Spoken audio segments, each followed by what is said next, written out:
Hi, my name is George Tallabas, and I'm an associate broker with RE/MAX Executives here in Southwest Idaho. Today is Monday, November 9th, 2020, and I wanted to talk to you folks today about mold in houses. And most of us, when we think about mold, we think about earth to wood contact in these older houses.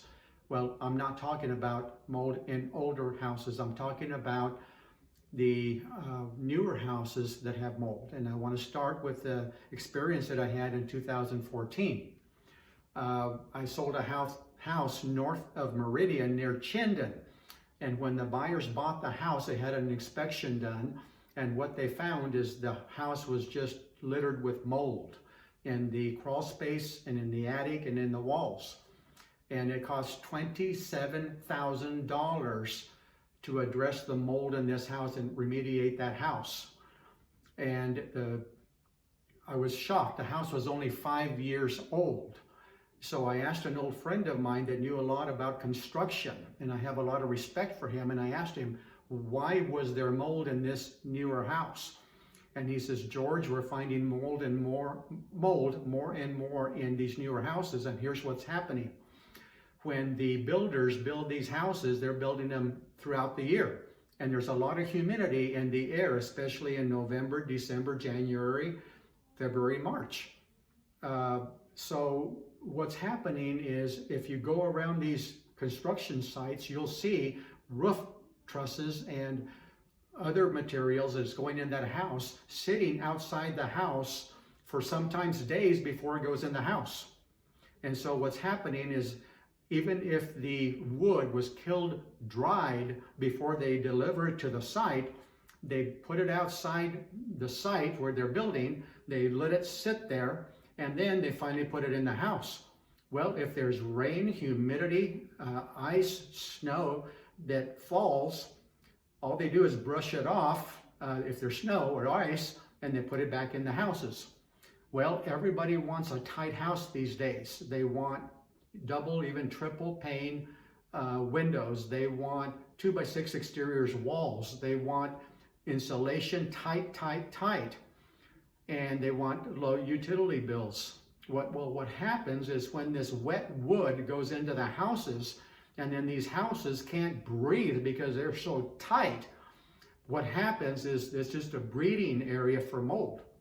He went on to say that houses have to breathe just like human beings. He said everybody should be opening their windows and doors in the front and the back as often as they can, weather permitting, of course. But anyway, he said there's been more and more reports of mold in newer houses for this reason. And I want to prove to you right now what we're talking about. I want to show you this short video that I recorded yesterday.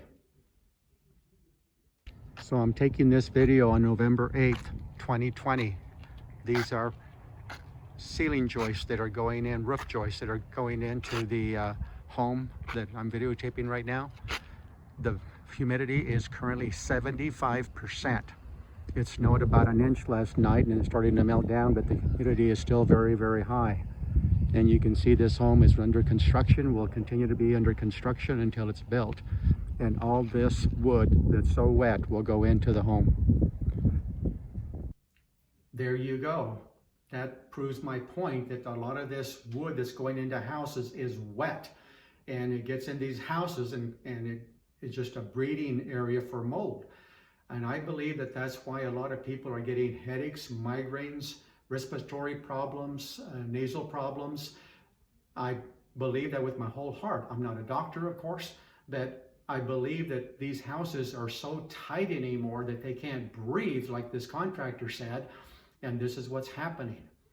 If I were you and you're having a lot of health problems and you don't know why, you've been to doctor after doctor after doctor, the first place I would start is having an inspection company that really is good at finding mold coming into your house and seeing if there's any signs of mold in the attic, in the crawl space, in the walls, whatever.